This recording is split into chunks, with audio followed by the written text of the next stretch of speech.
Kamusta kayo mga kaibigan? Ngayon ay pag-uusapan natin ang scale. Ang scale ay mahahanap dito sa ating tool menu bar. Ayan o, scale. Okay? So sa ating keyboard is Command S. Okay? So paano nga ba gamitin ang scale? Ang scale ay ginagamit para ma-fit mo yung iyong component or model sa isang bagay. So, ganito siya. So, kalimbawa, gawa tayo ng pader. Okay. Gawa lang tayo ng pader.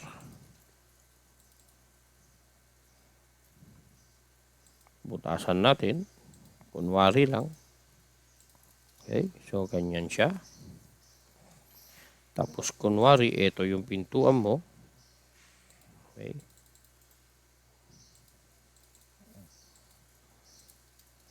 So, halimbawa, yan yung pintuan.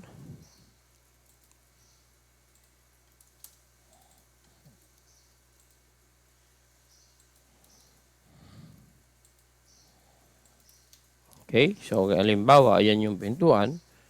So, ganito ang mag-scale. Lapit natin doon.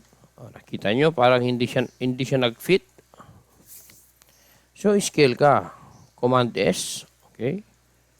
So, ang scale, marami siyang mga points. So, meron siyang dito, center.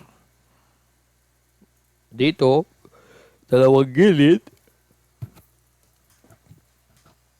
So, lahat ng mga box na maliliit na yan ay kanyang points kung saan mo pwedeng i-adjust. So, halimbawa, gusto i-adjust natin dito para mag-fit. So, yung gitna nun ang kunin mo. Ayan, itagal mo lang doon. Doon din. Okay? So, ganun siya. Dito sa likod, hindi siya nag-fit. So, ito rin hilahin mo. Yan, di ba? Yun ang scale po. Pwede rin yung ganito. Control Z tayo. So, scale.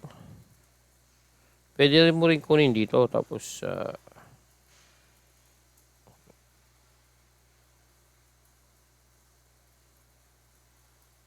ganyan mo muna.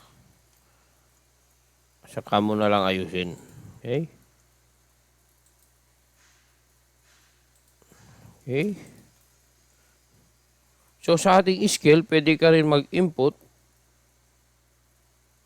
Gaya yan. Yan, ilagay mo sa 2. Yun, di ba? O, yan po ang scale. So, ganun din yung gagawin natin doon sa isa. Scale 2. O, malaki na ata. So, walang problema. I-ayos na lang natin. O, di ba? Kumasya.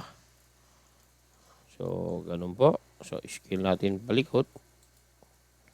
Yun. So, yun po ang gamit ng ating scale. Okay? So, maraming salamat. Like, subscribe, share, and comment. At kung nagustuhan nyo ang ating video, may natutunan kayo, mag-comment lang po kayo. At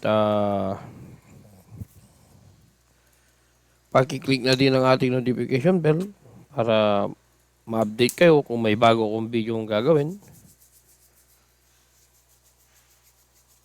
Okay, so maraming salamat po and God bless you all.